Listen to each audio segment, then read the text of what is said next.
Uh, well, it's an honor to be here, so thanks to the organizers for the invitation. And thanks for those of you who were brave enough to be here on the last day with the prospect of a snowstorm coming.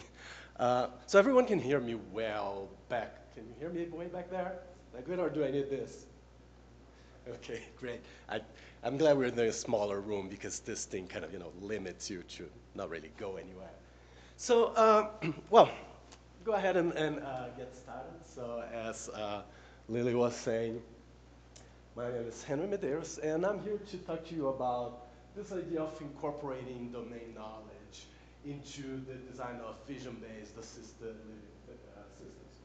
So, and just, this is a workshop, right? And I know everybody is very tired, so I'm going to try to keep this not too long.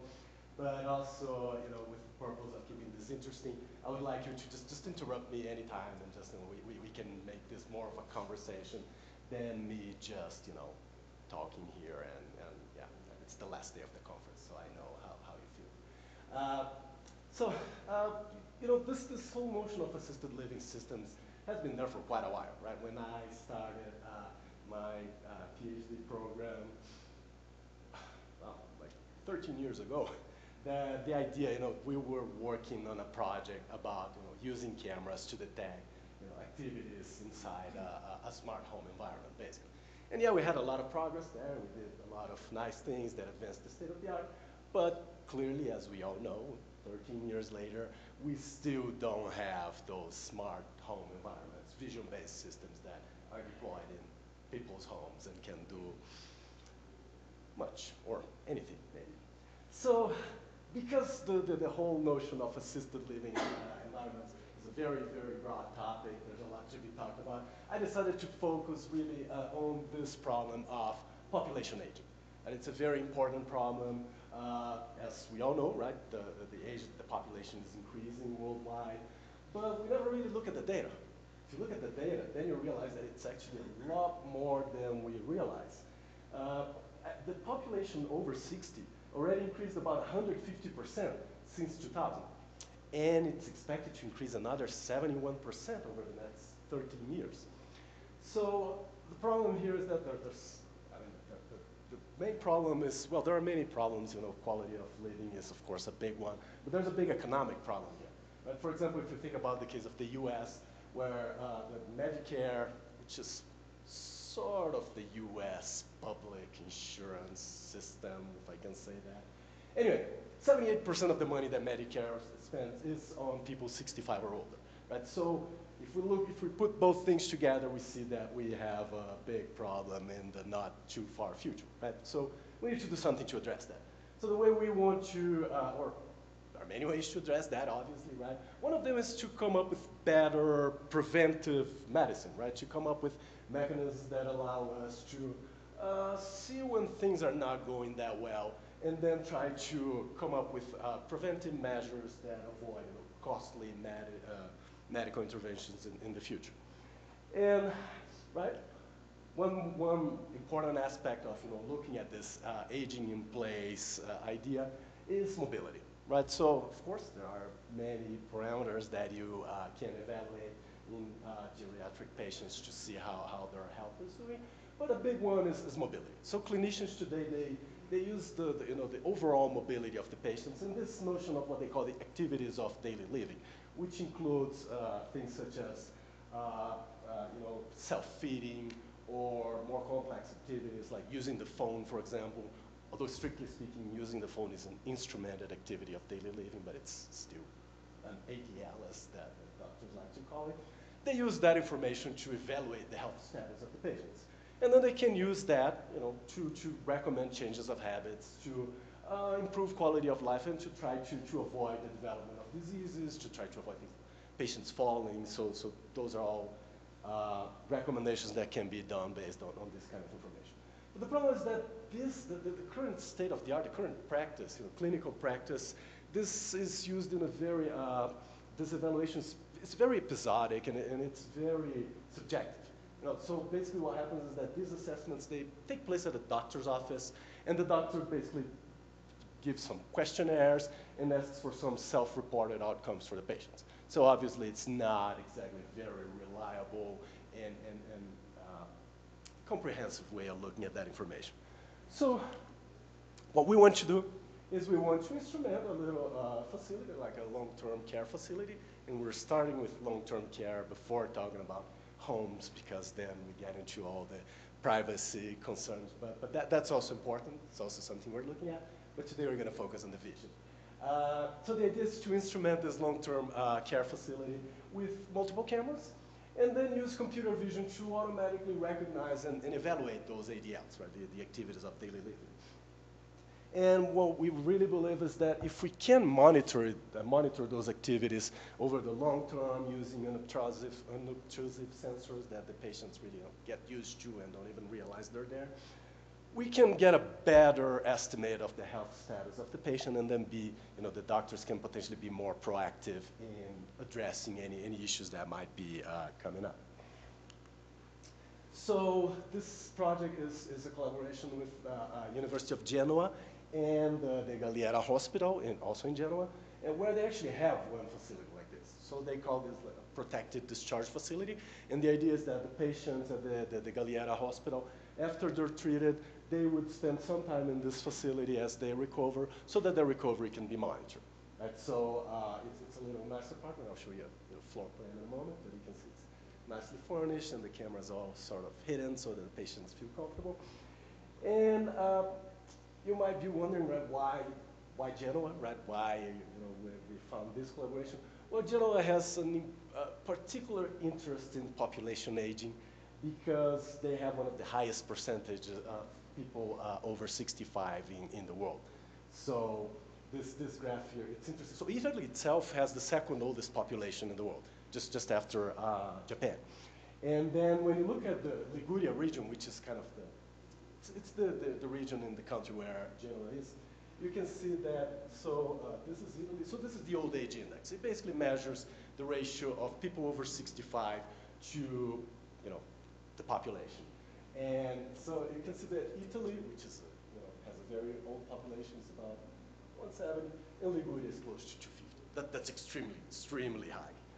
I believe the US is around 50 or something like that. So yeah, they have a lot of concerns about population aging. So we started this collaboration. So basically, this is how this protected discharge facility works, and this is kind of the initial steps in getting this to work. So this is the apartment, right? You have a little gym area. This is the common area where we're focused right now, and we have a couple cameras here. So camera one looks at this kitchen area, and then camera 2 is focused more on the kind of living area. And then what we want to do is we want to get the video feeds from these cameras, and we want to detect the activities of daily living. So from a computer vision perspective, what do we need to do to really identify those activities, to see what's going on in this environment? So when you think about it, you need to be able to determine a few things. You need to be able to determine this functional abilities, how well a patient can operate some tools, like the phone, for example, is an important one that is used by the doctors to evaluate things. You also want to evaluate, in general, how independent those people are, how well they can move around, how they can get up, how much help they need, and their social awareness, how they interact with other people around them. So in the end, what we really need to do is we need to be able to determine person-to-person and object-to-person interactions, right? Those are kind of the two main problems that we need to solve before we can even start thinking about, okay, let's recognize those activities and measure how well they're being done. Right? So the first thing we really want to do is detect those interactions. So in order to detect those interactions, what we really need to do is we need to be able to segment, people versus the tools, and all the objects in the environment. So, and all the objects of interest, including sofas, chairs, dining table, everything. The idea is we need to have pixel level segmentations of everything so that we can tell whether there is an interaction or not. Right? And that brings me to what is going to be really the main topic of this talk today, which is this notion of semantic image segmentation. So Just to provide some context, you all know, right, that convolutional neural networks have revolutionized this object classification task, right, or the image classification task. And today we can recognize images like that, which for, I don't know, 40 years was almost impossible to the computer vision community. About in the past 5 to 10 years, we got to a point where in some tasks, deep neural networks or convolutional neural networks can do that better than humans, right? And face recognition, for example, is one of them. And of course, this started becoming a little bit too easy, right? So most researchers got bored with this problem, and then they decided to move on to more sophisticated tasks, which again seemed very hard not long ago. But now we can do a really good job in all those RCNNs and their faster variants, for example, can do an amazing job today at not only classifying an image, but also localizing an object. And further than that, detect and localize multiple classes of objects. And so this is all in the past 5 years or so. We had a lot of progress on that. And again, people started getting bored with that, and they moved on to something harder, right? Which is really this instance pixel, pixel level, right? Really fine instance segmentation of objects, right? So here we want to basically classify each pixel in an image as belonging to a certain object class, and not only the object class, but also to an instance of an object, right? I want to say cat 1 and cat 2 and not just come up with a blob of cats, right? And this really over just the past 2 or 3 years maybe, we started seeing some real progress in this area. But now it looks like it's, you know, the performance is improving quickly, just like in the other areas. So it turns out that this is what we need to solve, right? If we want to analyze ADLs, and especially the instrumented activities, we really want to be able to do this pixel level segmentation of different instances of objects. So that's great. Looks like now we have tools to solve the problem, right? Finally, 13 years, 15 years later, now we have computer vision tools that allow us to look at the images and extract the information we need. So, just to a little bit more context, background into what this problem is, right? In our specific scenario, again, we're trying to look at this image and classify each of those pixels as belonging to a person or to a chair and things like that. And then, as I mentioned, the state of the art is based on CNNs. So, of course, CNNs need a data set to be trained, right? So, one of the things that happened relatively recently that allowed us to start doing pretty good object instance segmentation was the development of, you know, data sets which have pixel level annotations of objects, such as the Pascal VOC data set, right, which is widely used for that problem, to object segmentation, not just for training, but also as a benchmark, which is the usual, right, as you know, in all these other problems. And the Pascal VOC data set is interesting specifically for us because it has a lot of classes of interest, right, lots of things that we want to find, such as chairs, dining tables, of course, people, and sofas, TV monitors, and so on. So a lot of these networks are trained in the Pascal data set, so we decided to focus on you know, networks that are trained on that. But then the problem here is that, okay, why do we need to come up with, so if CNNs are doing such a great job at detecting an object, why are people spending so much time trying to come up with these new strategies to do the segmentation? So, and again, just as a sort of a brief tutorial on segmentation using convolutional neural networks. We all know, right, the CNN classification, usual AlexNet style, right? You get a big image, and you feed that image through a series of convolutional layers, and which basically means, you know, from a signal processing perspective, right, you're really applying a little convolutional filter to this image, extracting features, and then you have a bunch of different filters that extract different features. And then in order to build hierarchical features, you really want those filters to grow, right? So that they cover larger and larger regions of your image and give you more and more context. So one way to do that would be to just make the filter bigger, right? But that would require learning a lot more parameters. So what we do is we make the image smaller, right? We do the famous pooling, which is just an image downsampling. So you start with this image, and you end up with something that looks like this, and then your filter covers pretty much your whole context. Problem here then, of course, is that if we want to find boundaries, your images, your lower resolution images, they basically look like this, right? So we get to a point where we really cannot find any fine boundaries here.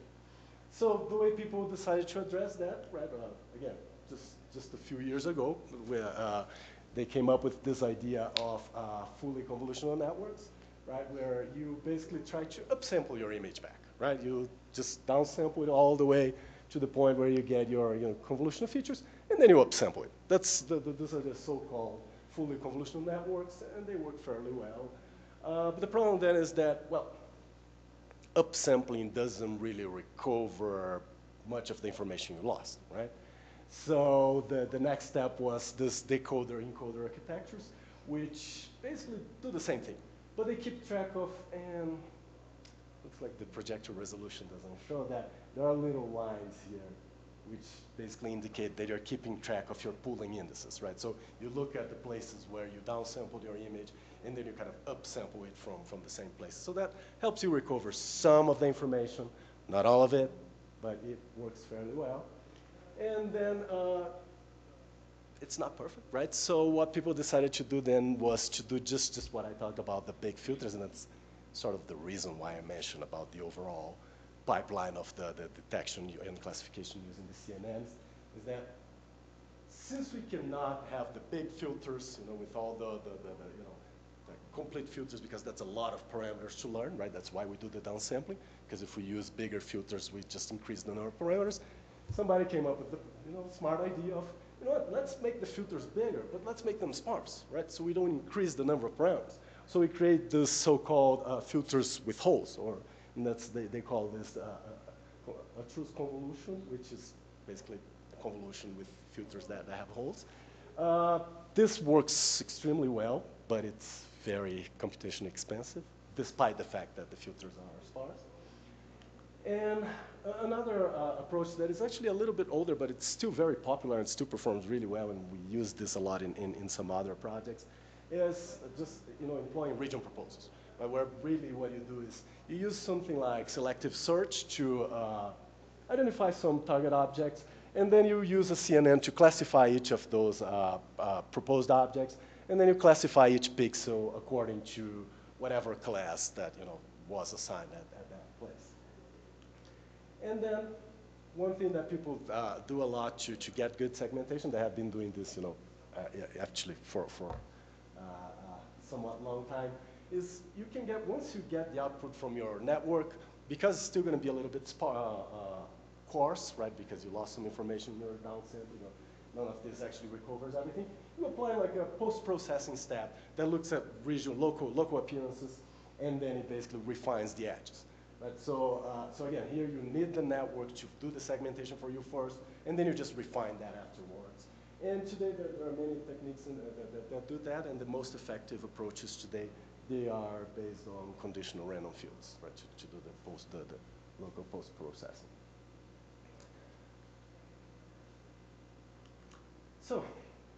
So far so good? Any questions or comments?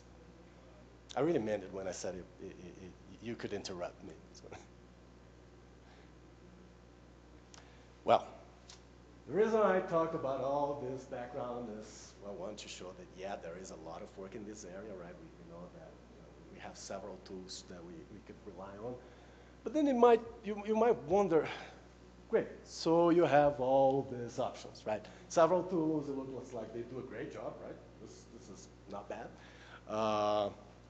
And which is funny because in my lab now, there's this, whenever you come up with this one example that works really well, it's the airplane example. So whatever problem you're solving, somebody says, oh, I found an airplane example for that problem, because this is the image that you're going to see in all those papers. It's the airplane example. It works really well.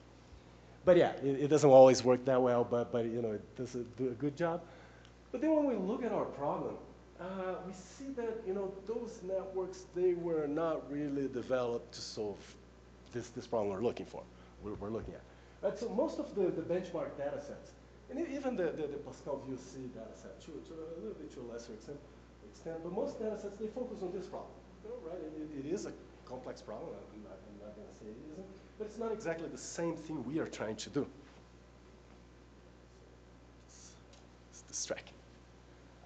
The idea here is, you want to segment this large foreground object that is, it's kind of the center of attention in your image from the background, which can be, sometimes it's pretty cluttered, but still it's the background versus this big foreground object on which the network was trained, right? The network was trained to find motorcycles. So if you give it a picture with one big motorcycle in the center, it does a pretty good job finding it. But in our case, we don't have one big motorcycle in the center of the picture, right? What we have is something that looks like this, right?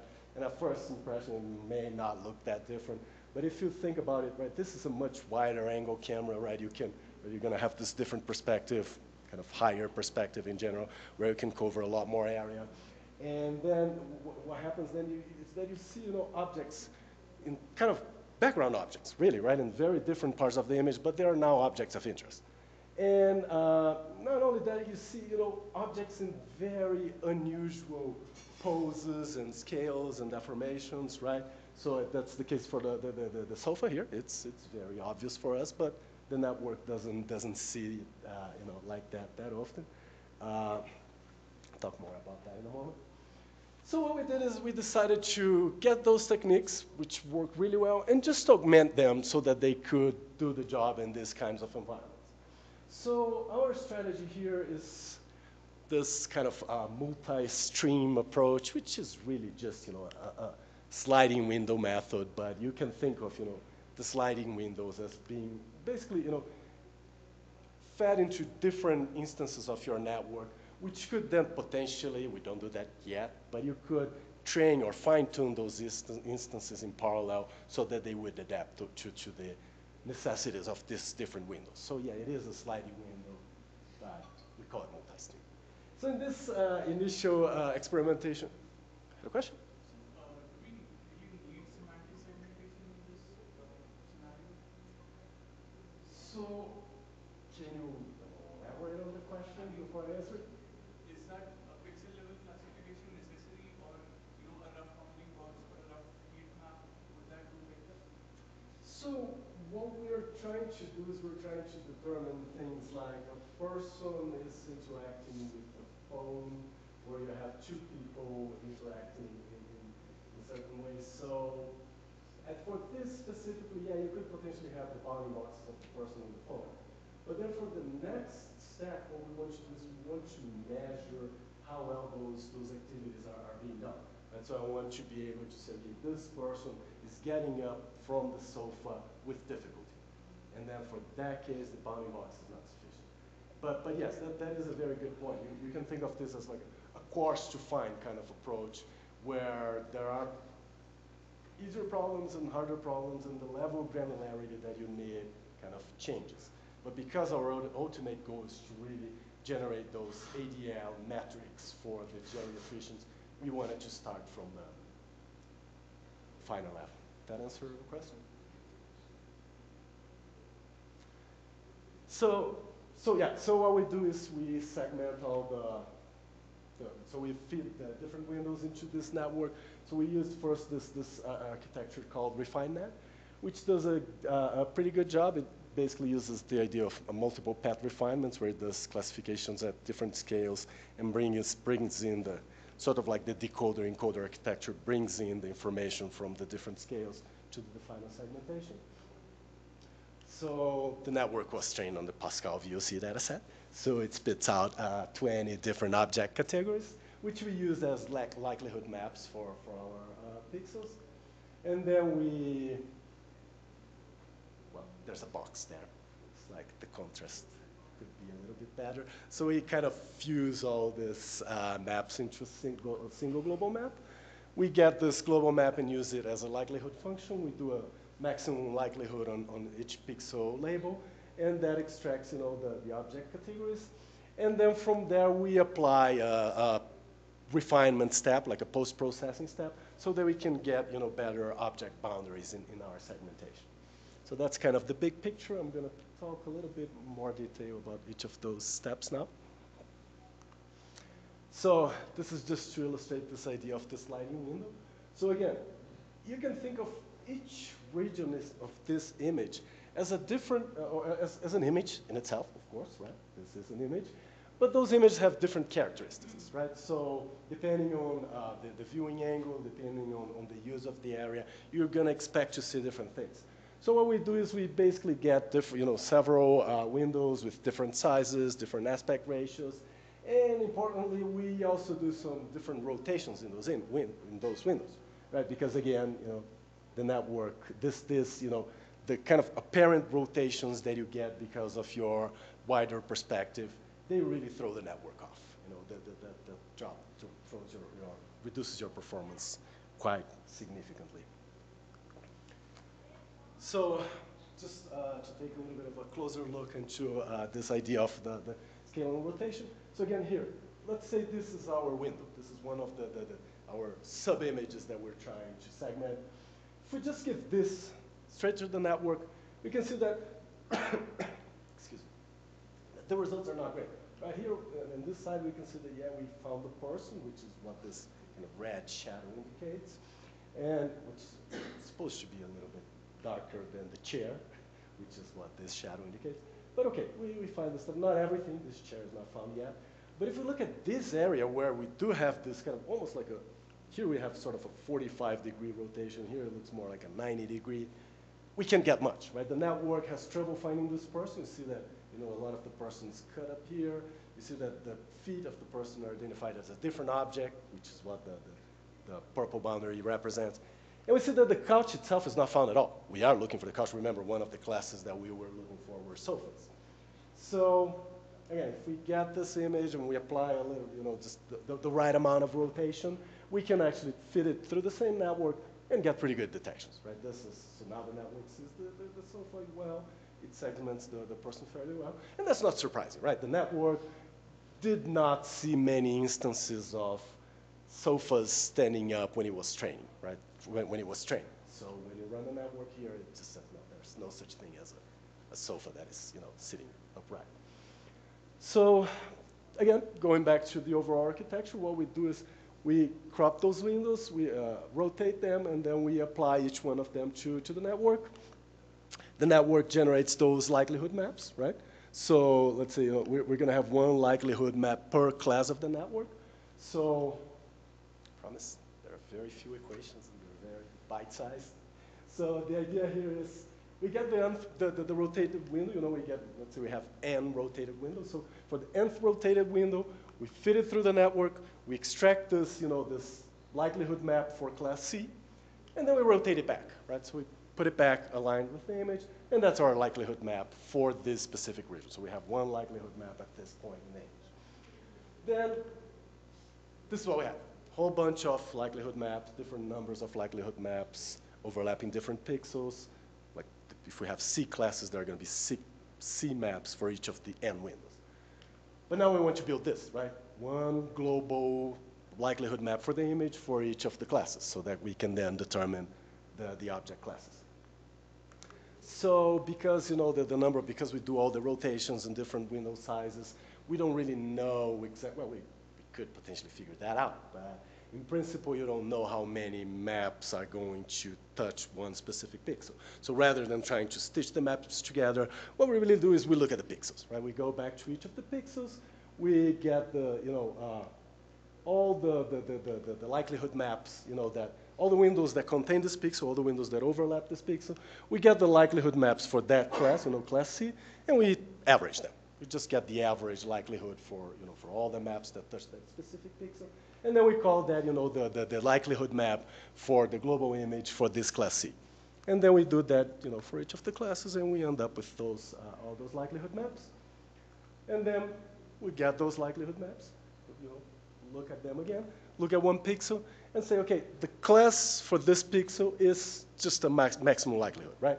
We consider the likelihood map or the score map that we got by averaging all the pixels, and we call it a likelihood function, and we find the class that maximizes the likelihood, and that becomes the class of pixel PI, right? So basically that's how we kind of combine all these maps into one global image. And then finally, as I mentioned, the segmentation provided by these networks is not as fine as we would like it to be, right? You can see here from the couch that it's sort of like this big oval. Looks like someone lost a poster back there. So we refine that using superpixels, basically, right? We apply a simple superpixel segmentation to the image because superpixels are really good at, attaching to the boundaries of the object. So that works really well. So for each of the superpixels, we look at the labels of the pixels inside that superpixel, and then we classify the superpixel accordingly, right? So if most of the pixels inside this superpixel were sofa pixels, then that superpixel becomes a sofa superpixel, right? And that does a pretty decent job, in finding finer boundaries in the images,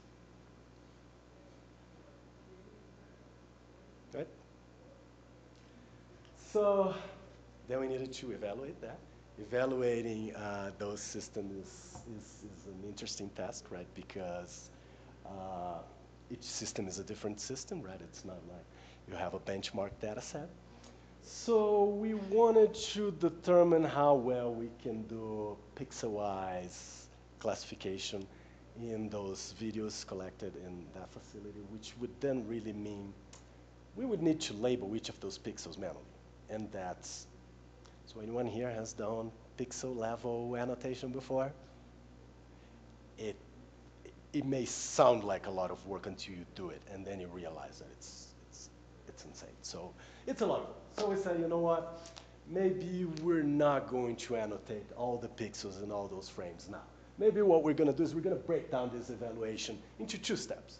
First, we look at a nice, publicly available data set that has fine annotations, and we determine whether our superpixel-based boundary refinement method actually does something good, right?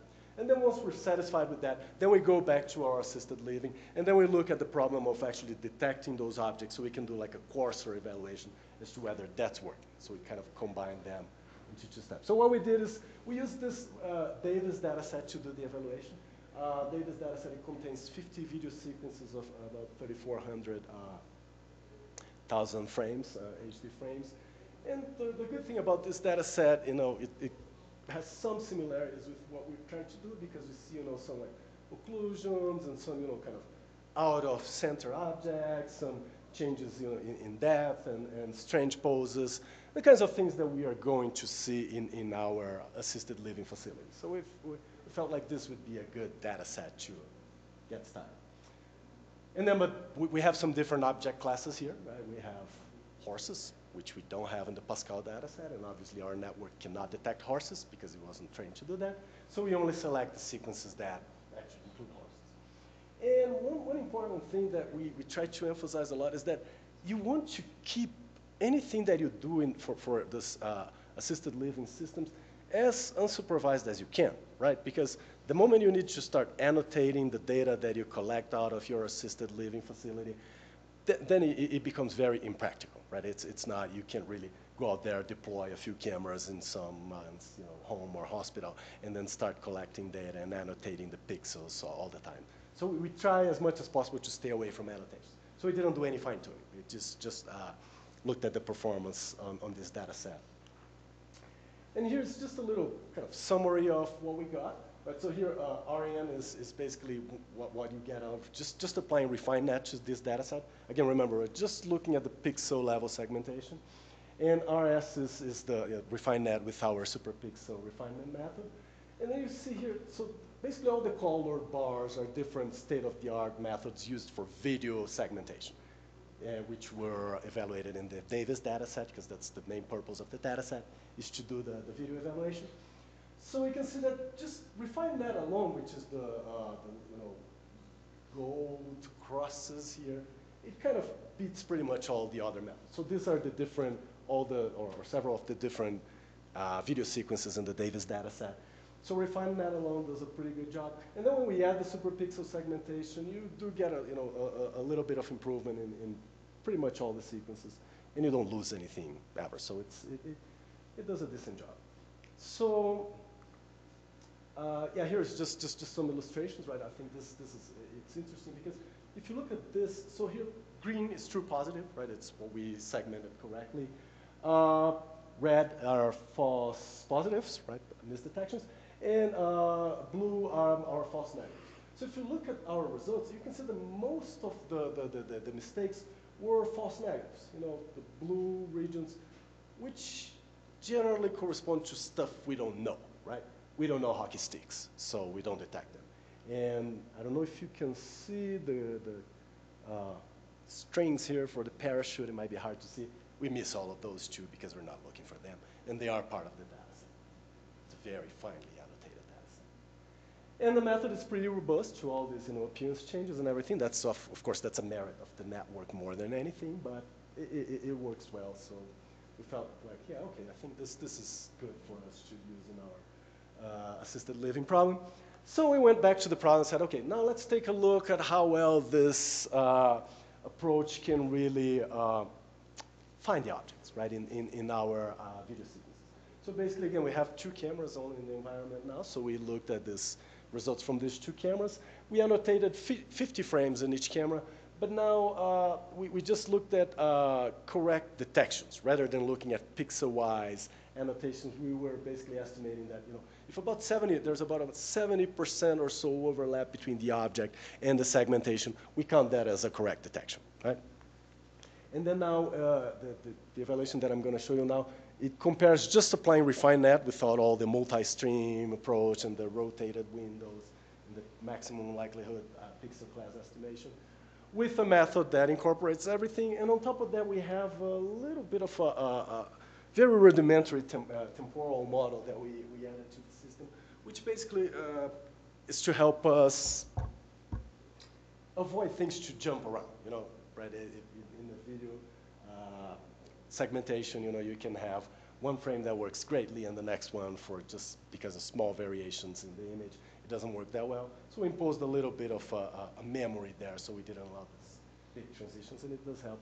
Fortunately, I don't think I have time to talk about that now, but we can discuss that offline if you like.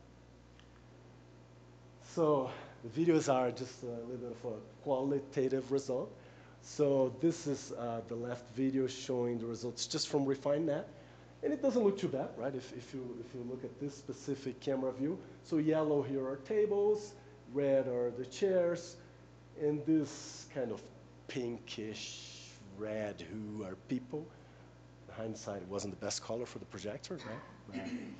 And the blue here is a television set, which the network tends to attach to the kind of this dresser underneath the television. But at least it notes that there's a TV there. So if you look at just refined net, it's not too bad, right?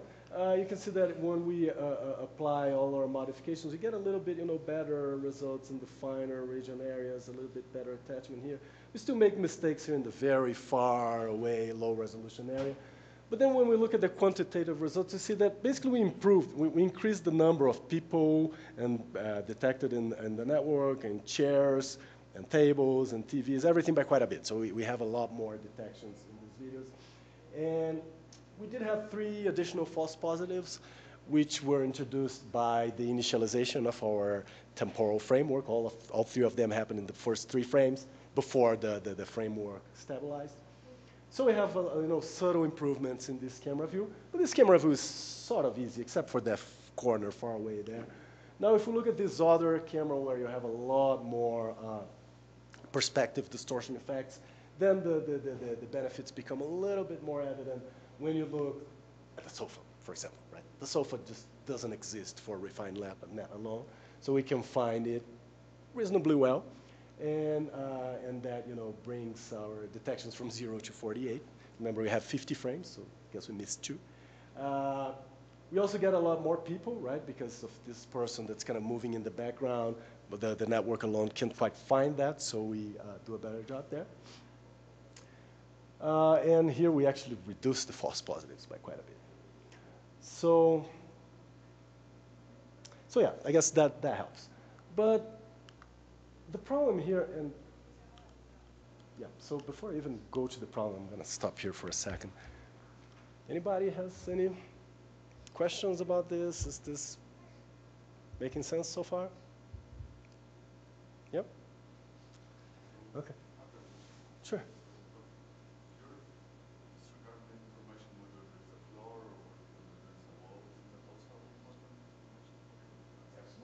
That is a very, very good point. We are disregarding all the information about the environment itself. And yes, it is in the to-do list today. There are great methods also based on deep learning strategies to try to understand room layouts. Right? So we should be able, without a lot of extra work, to look at this information, try to make some inference, at least about where walls are and all the fixed stuff, and that would help. You could potentially then use that information back into generating the parameters for your windows, right? Because once you know what the environment looks like, you know how those things are projected back into your image. So yes, that is a very good point. We are not using that information yet, but it will help a lot. So, all right, but the biggest problem here, as I'm sure you noticed, is that this idea of segmentation refinement using superpixels is really just as good as the superpixels. So superpixels are not bad, right? And they've been around for a while. They're pretty good at attaching to boundaries of things. But the problem here is that the network and the superpixels, they don't quite play that well together. Because, so this is just, the detections generated by the network, the raw kind of score maps from one frame, showing people in blue, chairs in red, and tables in yellow, with the superpixels overlaid, right? So you can see that, yeah, the superpixels attached to the boundaries, but there's, some, bleeding here from the network out of the object, and in this region, or the table here too, and some regions where, the network doesn't quite go far enough, right? Then if we get each of those superpixels, and we basically get those score map and use it to kind of fill out the rest of the superpixel if most of the labels are like that, we end up with stuff that looks like this, right? So you see that some areas here, the bleeding actually got worse, right? It improves in some points, but some of them get worse because this just happened to be one long superpixel that was kind of more than half on top of the, kind of blurry boundary on top of the person had. So that's not great, right? We wanted to improve on that. So we need a more robust way to exploit, this local appearance similarity, right? Those local boundaries. What we really want is something that does this, right? That despite the bleeding from the network here, once we attach to the boundaries, we stick to that, right? So what we did then is we used this kind of region growing refinement method that kind of, it is still very superpixel-like, but we use some Monte Carlo sampling to be more robust to these mistakes. And that's what I want to show you in the next few minutes before we wrap up. So this is kind of the overall idea of this refinement method. Basically what we do is we get those maps from the network, identify low and high confidence regions, which are the areas where the network does a pretty good job. And then we look at the focus then on these low confidence regions. We do a Monte Carlo sampling of some seeds around this. Actually, the seeds are in the high confidence regions. And then we allow those seeds to grow over the high confidence regions so that they kind of eat up the low confidence regions according to the right label. And then we do, again, because we do a Monte Carlo sampling, we do that several times. And then we get, basically voting from all these different samples to decide which label is assigned to each boundary. So just go into a little bit more detail. So the input for this refinement method now is actually the score map from the CNN. Right? So the CNN takes this image I as an input, and it gives us the score map, right? The score map. And again, here we're focusing just on one class, right? So we really need to do that for all the 20 Pascal classes or however many classes you have. So once we get this score map, we basically identify the low and high confidence regions, right? So the high confidence foreground region is basically the region where the score map, let's see if the score map is normalized from 0 to 1, which is generally the case. The high confidence foreground are the regions with scores close to 1. High confidence background are the regions with scores close to 0. And everything in the middle is our uncertainty region, right? So that's kind of what it looks like, right? Blue is high confidence background, green is high confidence foreground, and red is where the mistakes happen. So then we just for computational efficiency, we set a little region of interest around this, the background, high confidence background area, which is close to the high confidence foreground, so we don't have to process all this region where nothing ever happens. And then, so we get this, this uncertainty region then, which is basically, or the high confidence region, sorry, which is the union of the high confidence background, high confidence foreground. And then we look at, each of the pixels in these regions, and we use those pixels to basically sample some seeds for our Monte Carlo method. So we basically sample uniformly over all those pixels, and we perform several iterations. So each of the different colors here, which I believe you can see, right? There are 3 colors here. They represent the seeds generated at 3 iterations of the method, right? So again, the yellow dots were the seeds that we sampled in our first iteration. The cyan dots were the seeds for the second iteration. And the blue dots or the magenta dots are seeds for fourth iteration. So we generate all these seeds. Those are going to be the seeds for our region growing. And by having those different seeds for region growing, we can add some robustness to this, the mistakes as the regions grow. So just to a little bit more detail, the region growing, we do it using the similarity criterion used in the SNCC Superpixel method, right, which is a very popular approach. I'm sure lots of you have used it before. So basically in SNCCs, they represent the pixel as this, as a position vector and a color vector. And then you measure this similarity that basically, the similarity of a pixel with a certain cluster or superpixel is based on, a weighted sum of its Euclidean distance in the image, right, really pixel distance, and the distance in the color space, right? So that works pretty well to find, clear boundaries in terms of the superpixels. So again, just an overview of actually this is mostly how SNCC works, but we kind of tweak it so we could incorporate our sampling. So SNCC basically, it's going to pop the unlabeled pixel so it has this priority queue where all the pixels are sorted according to their similarity, to any given cluster centroid. So what we do is we pop out the first pixel, the pixel that is most similar to one centroid, and attach it to that cluster. And then you update the centroid for that cluster based on whatever that pixel did, and then we push into the queue the neighbors of that pixel. So it's essentially just, it's an efficient implementation of k-means, right? It works well, but in the end, it's k-means. And then as we do that, interesting. There should be an animation here that shows the regions growing. But ultimately, what I wanted to show you is that for each of those, different sampling steps there, right? Let's say magenta seeds, they're going to grow into this region. So foreground is green, background is red, right? So as you can see, there are errors, right? There are mistakes. The airplane is still not very well segmented.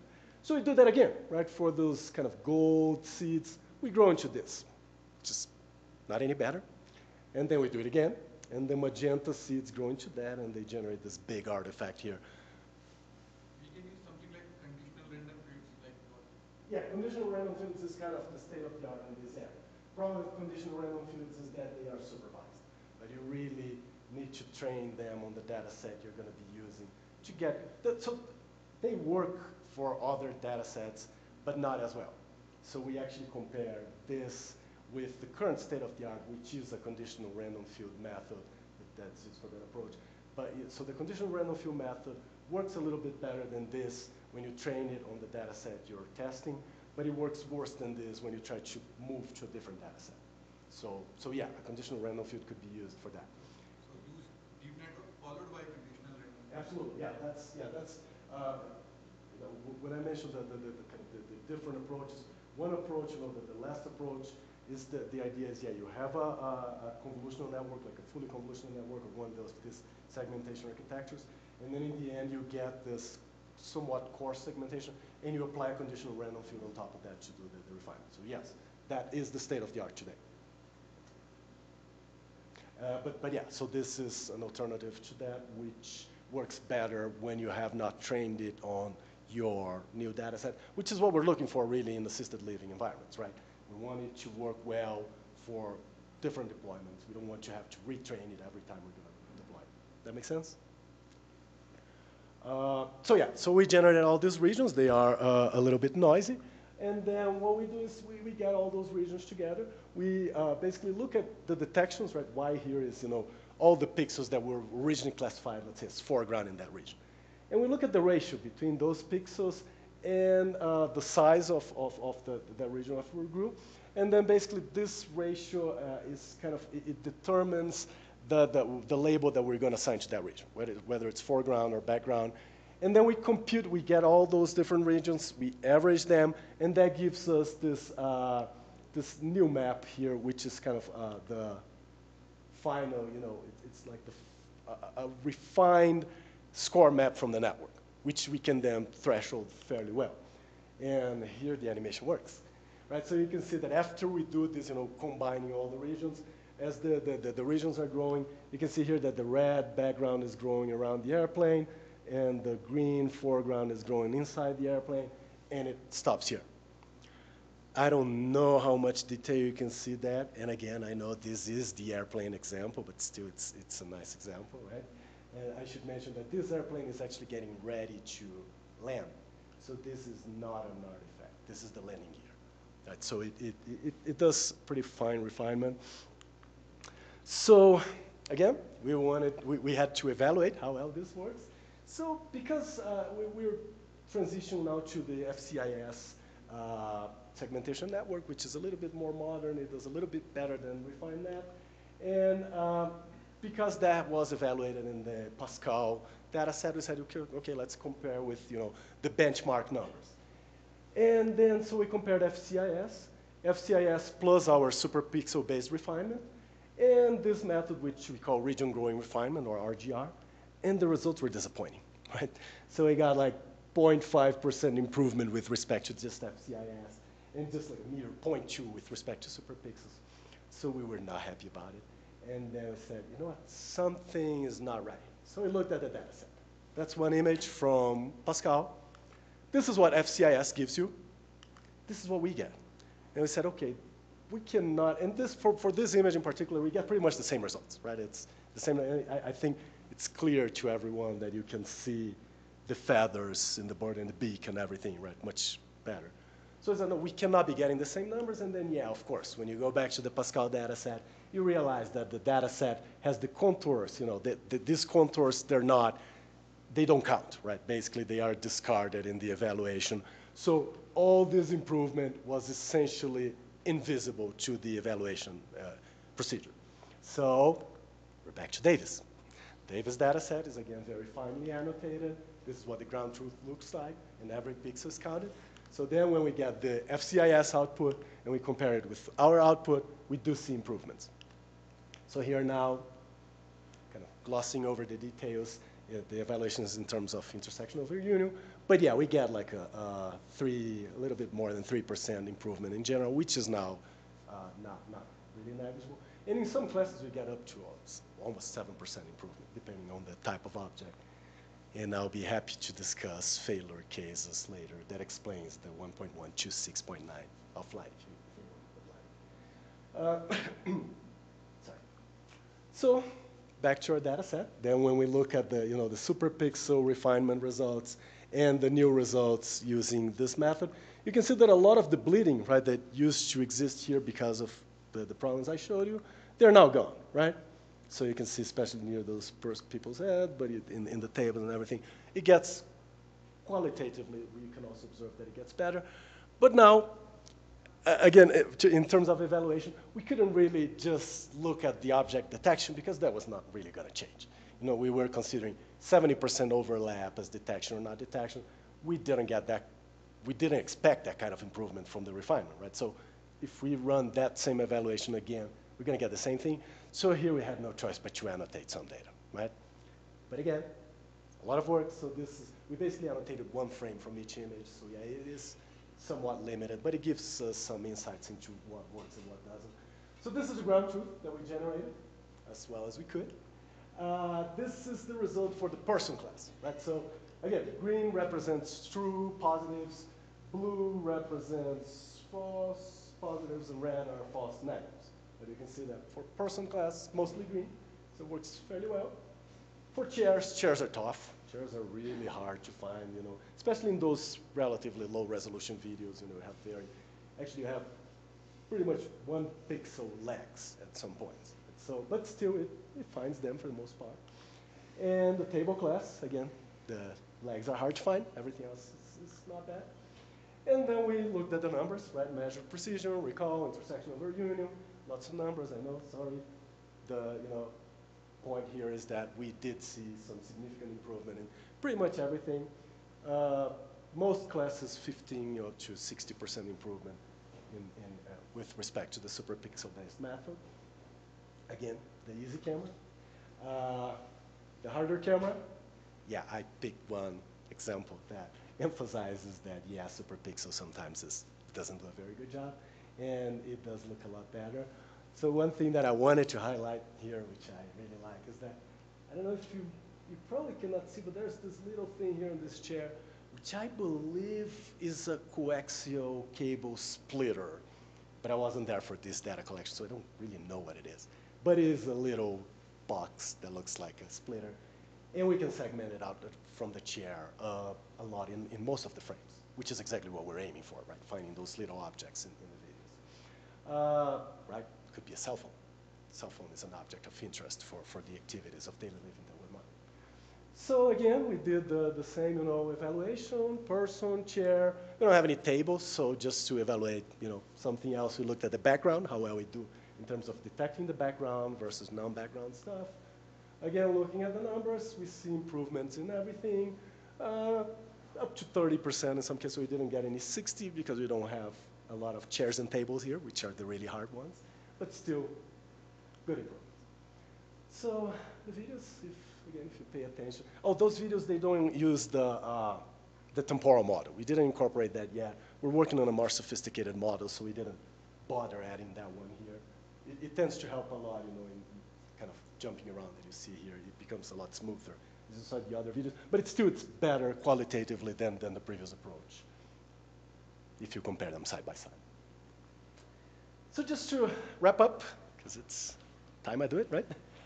In the future, we want to learn all this stuff, right? As I mentioned before, we want to learn those window parameters based on the data, using some unsupervised methods.